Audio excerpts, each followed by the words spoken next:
Hello, good morning to everyone. I hope you all students are fine at your home. Let's today start our subject social study of class 9. Social study एक subject जो आपने पहले भी पढ़ा है and अब continue हम उसको क्लास 9 में भी पढ़ रहे हैं, but little different from class 6 to 8 and class 9 and 10. Class 6 से आपने 8 तक जो सोशल स्टडी पढ़ा है उसमें और क्लास 9-10 की जो सोशल स्टडी है उसमें थोड़ा सा डिफरेंस होता है. उस डिफरेंस को हम इसमें पढ़ेंगे. क्लास 6 to 8 और 9-10 में जो सोशल हम पढ़ रहे हैं उसमें सोशल में कई सारे सब्जेक्ट को ऐड किया गया है. जैसे हमने हिस्ट्री भी सोशल में पढ़ा है, हमने जियोग्राफी भी इसी में पढ़ा है, हमने पॉलिटिकल साइंस भी इसी में पढ़ा है एंड इकोनॉमिक्स अर्थशास्त्र जो हम पढ़ते हैं वो भी 10 तक की एसएस जो सोशल साइंस है उसी में ऐड किया जाता है. तो आज जो फर्स्ट टॉपिक हम स्टार्ट कर रहे हैं वो है जियोग्राफी का पहला chapter class 9 geography. India size and location. Bharat की जो साइज कितनी जगह में फैला हुआ है और कहाँ पर ये अर्थ पे इस ग्लोब पे कहाँ पर लोकेटेड है उसके बारे में हम इस चैप्टर में स्टडी करेंगे. फर्स्ट ऑफ जब हम स्टार्ट करते हैं जियोग्राफी तो जियोग्राफी का प्रॉपर मीन हमें पता होना चाहिए. जियो के बारे में, इस दुनिया के बारे में, यहाँ के वातावरण के बारे में जो हम स्टडी करते हैं वो आती है जियोग्राफी में. लाइक हमने इस भूमि इस लैंड के बारे में हमने स्टडी किया है, ठीक है. इन्वायरमेंट के बारे में हम पढ़ रहे हैं, वो सारा जो पार्ट है वो जियोग्राफी में आता है. तो कंडीशंस वगैरह कैसे चेंजेस होती है वो सारी हम चीज़ें जो पढ़ते हैं वो जियोग्राफी का पार्ट होता है. फर्स्ट चैप्टर जो है इंडिया की साइज एंड लोकेशन रिलेवेंट है जो हम स्टार्ट कर रहे हैं. अब इस चैप्टर में जो हम रीडिंग करने जा रहे हैं वो क्या क्या इंपॉर्टेंट टॉपिक हैं, पॉइंट्स हैं, उसके अलावा कुछ इंपॉर्टेंट वोकेबलरी भी इस चैप्टर में है जो मैंने एज ए PDF आपको इस वीडियो के साथ में अटैच कर दी है, वो आप अपनी नोटबुक में नोट करेंगे. तो first we start India location and extents. India की लोकेशन स्थिति कहाँ पर स्थित है एंड एक्सटेंट मीन्स हो गया सीमा क्षेत्र. इसकी जो सीमाएं हैं वो कहाँ कहाँ लग रही है. India and the world. India की जो लोकेशन दुनिया में है वो क्या है and the topic third India's neighbour. Bharat में के पड़ोस में कौन कौन से देश हैं, कौन कौन सी कंट्रीज हैं और कौन कौन से सीज ओशंस हैं उनके बारे में हम स्टडी करेंगे. Let's start. Indian civilization is one of the oldest civilizations in the world.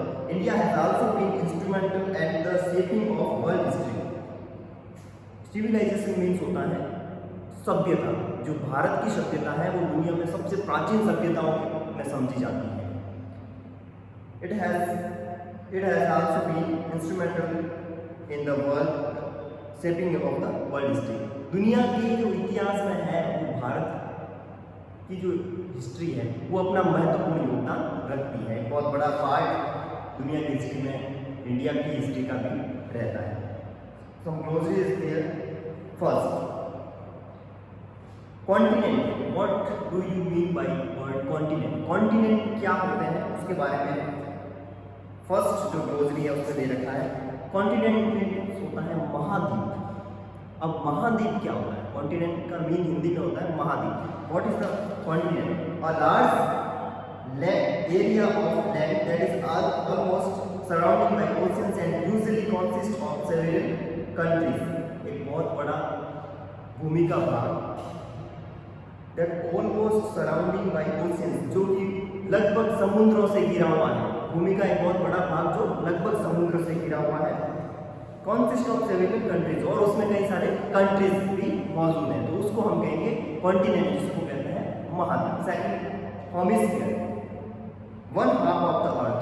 Hemisphere means हो गया one half of the earth. इस जो ग्लोब है इसके हम 2 पार्ट्स कर देते हैं, नॉर्थर्न और साउथर्न.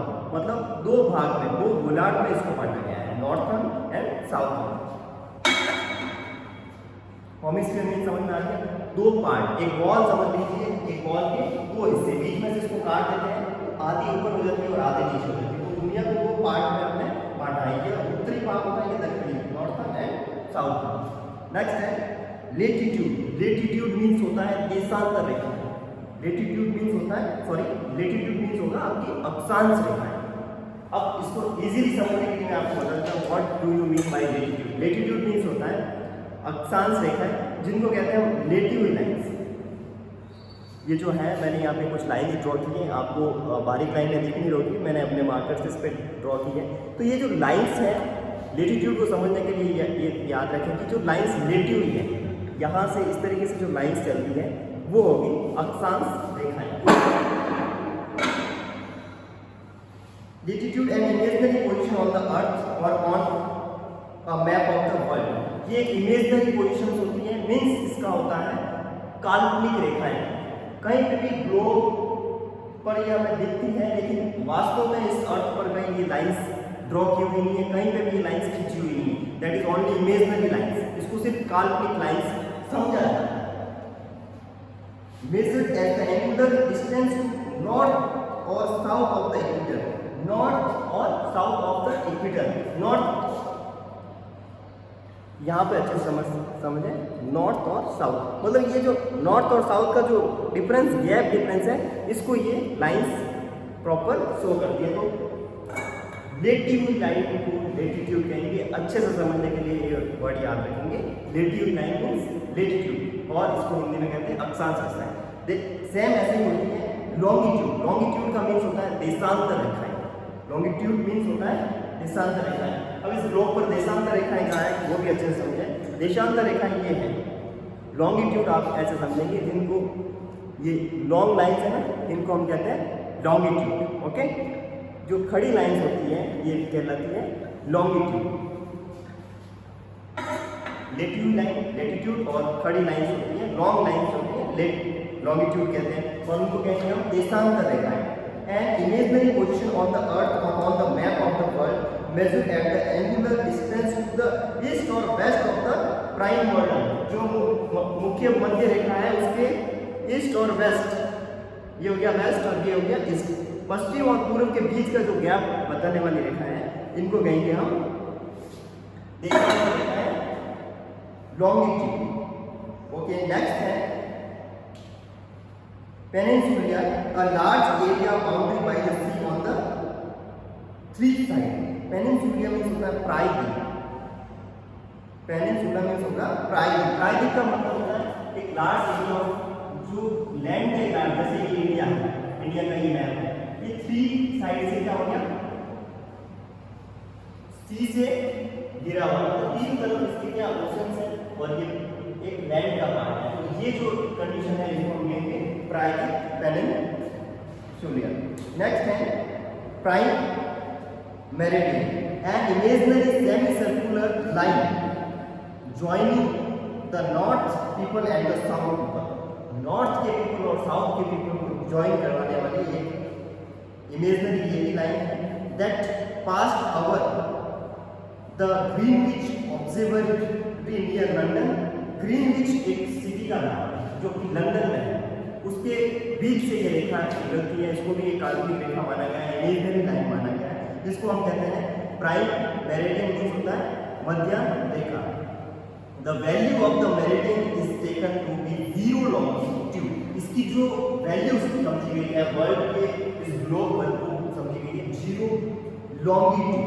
अब लॉन्गिट्यूड का मीन्स मैंने पहले बता दिया, लॉन्ग रेखाएं लॉन्गिट्यूड होती है, मतलब देशांतर, 0 देशांतर पर इसकी वैल्यू बताई गई है। नेक्स्ट है standard meridian, the longitude which pass through a country which is used to be the fixed standard time of the country। the longitude which pass throughout the country, ऐसी longitude, ऐसी long रेखा है, देशांतर रेखा है जो किसी country के बीच से निकलती है, which is used to be to fix the standard time for the country, जिनको यूज किया जाता है किसी भी देश के स्टैंडर्ड टाइम को फिक्स करने के लिए। तो इंडिया का स्टैंडर्ड टाइम होता है इंडियन स्टैंडर्ड टाइम, IST जिसको कहते हैं। ठीक है, तो ये इसके बारे में जस्ट अगला पॉइंट दे रखा है, उसके बारे में पढ़ेंगे। और एक होता है GMT जो होता है ग्रीनविच मीन टाइम। GMT का मतलब होता है ग्रीनविच मीन टाइम और IST का मतलब होता है इंडियन स्टैंडर्ड टाइम। ये जो लाइन होती है लैटिट्यूड लॉन्गिट्यूड, इनके बेस पे टाइम को बताया गया है। जो इस चैप्टर में डिटेल से बताएंगे, अब सिर्फ हम ग्लोसरी पढ़ रहे हैं, अब सिर्फ एक वोकैबुलरी हम पढ़ रहे हैं। Next Indian standard time IS मैंने यहाँ बताया है। This is local time of the longitude 82 degree 30 minute. Longitude जो है इसका 82 डिग्री 30 मिनट जो है is taken as the time for the whole of India.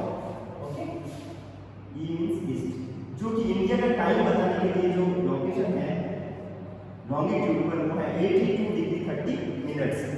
This is 5:30 hour ahead of Greenwich mean time. ये ग्रीनविच की जो mean time है उससे 5.5 मिनट 5 और 30 मिनट ये क्या होती है, आगे चल रही होती है।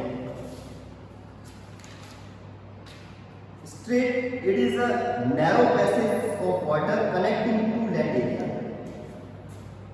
ये संगरी सी कोई छोटी सी नदी चल रही है, इधर भी एक बड़ा सा लैंड एरिया है और इधर भी एक बड़ा सा लैंड एरिया है। तो ये जो जगह है इसको हम कहेंगे स्ट्रीट मींस, इसको कहते हैं जल संधि। क्या कहेंगे, जल संधि।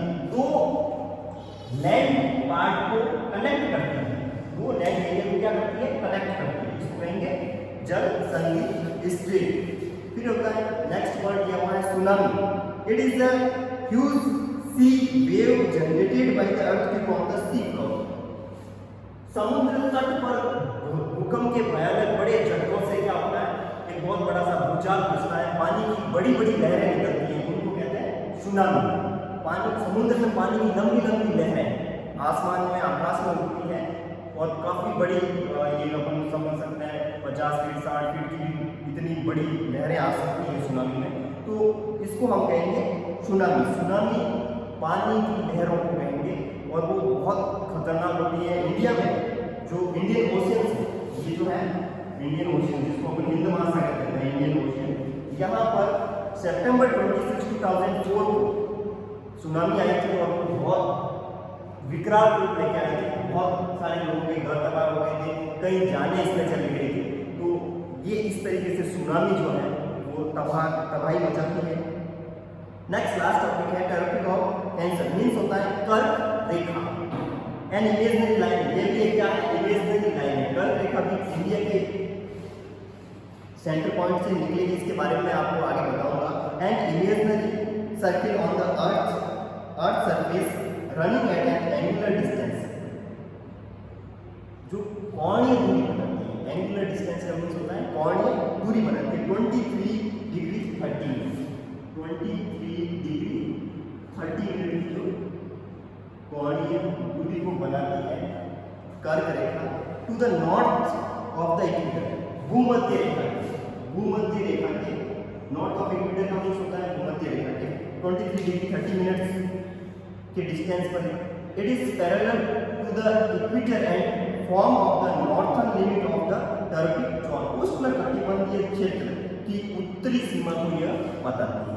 ओके, तो ये थी यहाँ तक कि आज की ग्लोसरी। जो वर्ड हम इस चैप्टर में पढ़ेंगे और जो डिफिकल्ट वर्ड है वो मैंने आपको नोट करके भेजा है पेज, उसमें आपको यह देखना है, इन ग्लोसरी को, इन वोकैबुलरी को अपने नोटबुक में नोट करना है।